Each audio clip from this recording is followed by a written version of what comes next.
আরে ভাই কি হয়েছে তো? আরে ভাই ও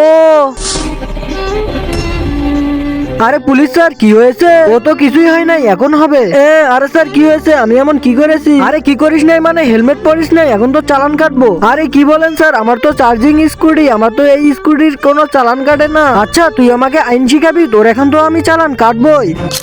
স্যার চালান কেটেছেন? আচ্ছা এর তো নাম্বারে নেই, চালান কিভাবে কাটেন? আচ্ছা তুই এখন আমাকে আইন শিখাবি, চল আমার সাথে। অনেক কথা বলেছিস, এখন জেলের হাওয়া খা। আরে এই হাবিলদার আবার কাকে আনে? এই হাবিলদার, তুই আমার চার্জিং আলা স্কুটির চালান কেটে অন্যায় করেছিস, এর চালান তো কেউ কাটে না। আচ্ছা তুই এখন কি আমাদের আইন শিখাবি? এই আইন কাকে শিখাইতেছিস? আমিও জানি চার্জিং আলা স্কুটির চালান কেউ কাটে না। এই তুই এখন জেলের ভিতরে, কথা কম বল। এখন থেকে তুই এই জেলের ভিতরেই থাকবি। এই শুধু 5 মিনিট, শুধু 5 মিনিটে আমি এই জেল থেকে বের হয়ে যাব। আটকাতে পারলে আমাকে আটকে দেখা। তারপর কি হলো সেটা দেখে রাখি আল্লাহর সুন্দর নামটি দেখে যারা লাইক সাবস্ক্রাইব করবে, হে আল্লাহ তুমি তাদেরকে হজ করা তৌফিক দান করে দিও। এই তোর মতো অনেক দেখেছি এই জেলের ভিতরে, কথা কম বল। ঠিক আছে স্যার, আমি চাইতাছি, একে দেখে রাখেন। ঠিক আছে, এই জেল থেকে বের হওয়ার জন্য আমাকে আমার ভূতের শক্তি ইস্তেমাল করতে হবে। ইয়া আরে এটা কি করতেছে? আরে এ তো ভূত হয়ে গেছে।